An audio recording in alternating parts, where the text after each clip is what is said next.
3 months into my pregnancy, my husband suddenly asked for a divorce. I rushed to find him, only to overhear him chatting with a friend, claiming he had been reborn, that he'd come back in this life specifically to make things right with his childhood sweetheart, Delia Pruitt. His friend was stunned. "Are you out of your mind? Your wife is 3 months pregnant? Aren't you afraid she'll get so angry she'll terminate the pregnancy?" James Stevens laughed it off, utterly unconcerned. "Why would I worry? Linda Hayward went through 10 rounds of IVF to finally get pregnant. There's no way she'd just throw that away. Besides," he continued, "if she divorces me, she can go back to her parents. But Delia has no family. After divorcing that deadbeat, she's been raising her kid all alone. Do you know how hard that is? I've got it all figured out. Once Delia's child turns 10, I'll go back to Linda. It's only 5 years, no big deal." I stood frozen outside the door, numb to my core. My fingers moved on their own, dialing a number. "Hello. I'd like to schedule an abortion as soon as possible." Later, James deliberately arranged for us to finalize our divorce on the same day he and Delia would register their marriage. But this time, things were different. That day, the man who had always been so aloof, so coldly composed, looked like he'd lost his mind.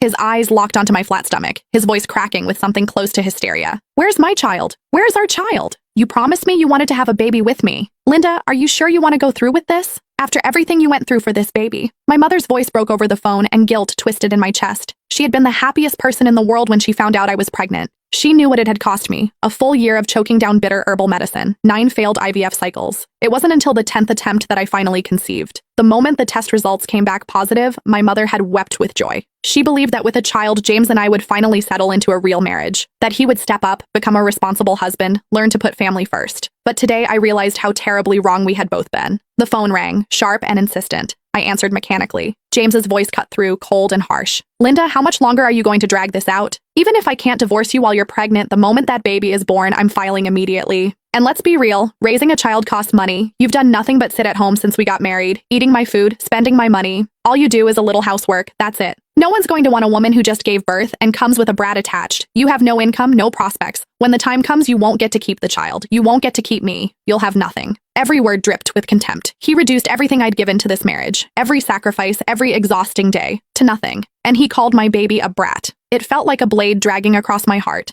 slicing it open all over again. "James." My voice came out quiet, steady. He went silent on the other end. "I agree to the divorce." A pause. Then his tone shifted, bright with barely contained excitement. "Really? Great. Let's do it in 5 days." His voice softened, turning almost coaxing.